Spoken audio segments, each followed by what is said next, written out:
সিরাজগঞ্জের শাহজাদপুরে সাম্য মানবিক সমাজ বিনির্মাণে বাংলাদেশ গড়ার লক্ষ্যে পৌর ওয়ার্ড বিএনপির কর্মী সভা এবং ৩ নম্বর ওয়ার্ড বিএনপির আয়োজনে মনিরামপুর ইতালি মাঠে শুক্রবার সন্ধ্যায় ৭টায় কর্মী সভা অনুষ্ঠিত হয়। ৩ নম্বর ওয়ার্ড বিএনপির সভাপতি আব্দুল করিমের সভাপতিত্বে উক্ত কর্মী সভায় ভার্চুয়ালি প্রধান অতিথির বক্তব্য রাখেন জেলা বিএনপির প্রধান উপদেষ্টা ডক্টর এম এ মুহিত।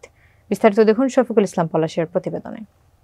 উপজেলা বিএনপির প্রচার ও প্রকাশনা বিষয়ক সম্পাদক আলামিন হোসেনের সঞ্চালনায় বিশেষ অতিথি ছিলেন উপজেলা বিএনপি সাধারণ সম্পাদক Alifuzzaman Arif, doctor M A মুহিতের রাজনৈতিক উপদেষ্টা আলহাজ আল মামুন, পৌর বিএনপির সভাপতি মোহাম্মদ এমদাদুল হক নওশাদ, সাধারণ সম্পাদক হাজি আয়ুব আলী, উপজেলা বিএনপির সিনিয়র সহসভাপতি আব্দুল জব্বার মিয়া, পৌর বিএনপির সিনিয়র সহসভাপতি রেজাউল করিম রাজা, যুগ্ম সাধারণ সম্পাদক মোহাম্মদ আলাল হোসেন, সাংগঠনিক সম্পাদক মোহাম্মদ ইয়াসিন আলী, মোহাম্মদ রওশন আলী রসনাই, উপজেলা যুবদলের আহ্বায়ক মোহাম্মদ মিজানুর রহমান মিন্টু, সদস্য সচিব আব্দুল্লাহ আল মাহমুদ, যুগ্ম আহ্বায়ক মোহাম্মদ